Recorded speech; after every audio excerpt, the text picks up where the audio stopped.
Welcome to the third episode of The Real Wall, a series on the separation of church and state in America. If you have not seen the previous installments, I recommend that you pause this video and return to it after watching parts 1 and 2. It's something which we hear quite often in this country. There was a time when our Supreme Court, our government, our universities all agreed that America was founded on Christian principles. I would probably have to say yes, that the Constitution established the United States of America as a Christian nation. They can rip that word off of all of our buildings, and still those Judeo-Christian principles are so interwoven in a tapestry of freedom and liberty that to begin to unravel one is to unravel the other. Believers and conservatives love to claim that America was founded upon Christian principles or Christian values. When challenged, they may go into a frenzy of quoting vague spiritual sentiments and references to God that are found in the writings of the Founders or the Declaration of Independence, as if any of it could actually prove a Christian foundation. The truth is that for every seemingly religious quote by a founder, there is also a seemingly anti-religious one. Two people could spend an entire year arguing it out and get nowhere. I think it's much more interesting to challenge the Christian principles assertion by simply asking for what few proponents ever seem to offer. What exactly are these Christian principles, and how do we identify them as clearly Christian in origin, for that matter? One of the most common responses, especially from those who advocate certain plaques and monuments being allowed in courthouses, is that the Ten Commandments are the basis for American law. I suspect that this claim is typically made by people who don't even know all 10, because if they did, then they might recognize some inconsistencies and problems with their argument. The first 4 commandments are related entirely to religious observance and worship. No other gods, no graven images, don't use God's name in vain, and keep the Sabbath a holy day. American law has nothing resembling those 4 commandments, and the protected freedom of religion means they would absolutely be unconstitutional. Already we've knocked out nearly half the list, but let's briefly consider the others. Is honoring your father and mother a law in our government? If a young man disrespects his parents, will a judge slap a fine on him? I don't really know of any case where disrespect resulted in legal action. What about adultery? Will an unfaithful spouse be punished in a court of law in our country? A small handful of states may still have anti-adultery statutes, but they are very rarely enforced. Maybe American law has something on coveting. Or maybe not, since such a law would essentially be establishing thought crime, which I doubt many of the Christian New World Order conspiracy theorists would support. The only remaining commandments are against murder, theft, and false testimony. These 3 are certainly not exclusive to Christianity, though, or to American law, and they are somewhat required for any society to avoid descending into chaos. John Locke, who I previously mentioned was a major influence on the Founders, believed that a good government should guarantee its citizens have a right to life, liberty, and property. Thus, there is no basis for stating that the 10 Commandments were these Christian principles our nation was founded upon, because 7 of them are not found in our legal system, and the other 3 are not of Christian origin in any clear sense. What else could these principles have been? Some might say they are Jesus' words on loving your neighbor or his teaching of the Golden Rule, but once again neither of these are actually found in any identifiable manner in American government, and they are certainly not Christian originals. Usually when someone asserts that we are a nation founded on Christian values, they never bother to show their work by providing examples. Sometimes they cite the Pledge of Allegiance or the motto on our money, but I would argue that they are not principles. One nation under God is obviously not a statement of value, and in God we trust is not clear at all of what we're trusting to which God. Even so, under God was not added to the pledge until 1954, and in God we trust was not printed on currency until 1864. It is also asserted that America is a Christian nation because the men who founded it were Christians.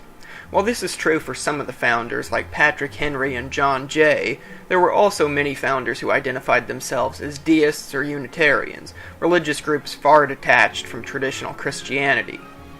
Henry and Jay are frequently quoted by those who believe our country was founded on Christian values, but neither of them attended the Constitutional Convention and were founders only in the sense that they played major roles in the American Revolution. Patrick Henry was actually quite a critic of the Constitution, and John Jay opposed Catholics holding office and had argued in an 1816 letter that it is the duty as well as the privilege and interest of our Christian nation to select and prefer Christians for their rulers, instructing against Article 6 of the Constitution, forbidding religious tests.